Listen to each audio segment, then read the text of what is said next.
ప్రభాస్ ఇటీవలే కల్కి సినిమాతో భారీ విజయం సాధించాడు. ఇక ప్రభాస్ నెక్స్ట్ సినిమా లైనప్ కూడా భారీగానే ఉంది. ప్రస్తుతం రాజాసాబ్ షూటింగ్లో ప్రభాస్ బిజీగా ఉన్నట్టు తెలుస్తుంది. ఆ సినిమా అయిన తర్వాత హను రాఘవుడి దర్శకత్వంలో ఓ సినిమా చేయనున్నాడు ప్రభాస్. హను రాఘవుడి దర్శకత్వంలో పీరియాడిక్ యాక్షన్ రొమాంటిక్ సినిమా తెరకెక్కుతుంది. యుద్ధ నేపథ్యంలో ఉండే ప్రేమ కథగా ఈ సినిమా రానున్నట్టు సమాచారం.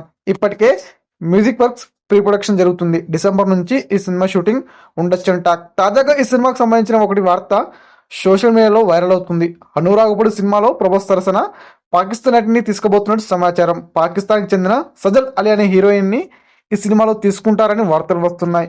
సజల్ అలీ పాకిస్తాన్లో సినిమాలు చేస్తూ గతంలో బాలీవుడ్లో శ్రీదేవి మామ్ సినిమాలో నటించింది. ఇప్పుడు ప్రభాస్ సరసన నటిస్తుందనే వార్తలు రాగా దీనిపై మూవీ యూనిట్ కానీ సజల్ అలీ కానీ స్పందించలేదు. మరి నిజంగానే హను రాఘవుడి ఈ పాకిస్తాన్ నటిని ప్రభాస్ కోసం తీసుకొస్తాడో చూడాలి.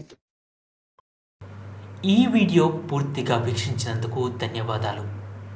ఈ వీడియో మీకు నచ్చినట్టయితే లైక్ చేయడం మాత్రం మర్చిపోకండి. కామెంట్ చేసి మీ యొక్క వాల్యుబుల్ ఇన్ఫర్మేషన్ని మాకు తెలియజేయండి. షేర్ చేసి మీ ఫేస్బుక్, వాట్సాప్, ట్విట్టర్ కమ్యూనిటీకి మా వీడియోని పంచుకోండి. అంతేకాకుండా మా వీడియోని నోటిఫికేషన్ల రూపంలో పొందడానికి సబ్స్క్రైబ్ బటన్ని ప్రెస్ చేసి బెల్ బటన్ని నొక్కండి. Thank you for watching.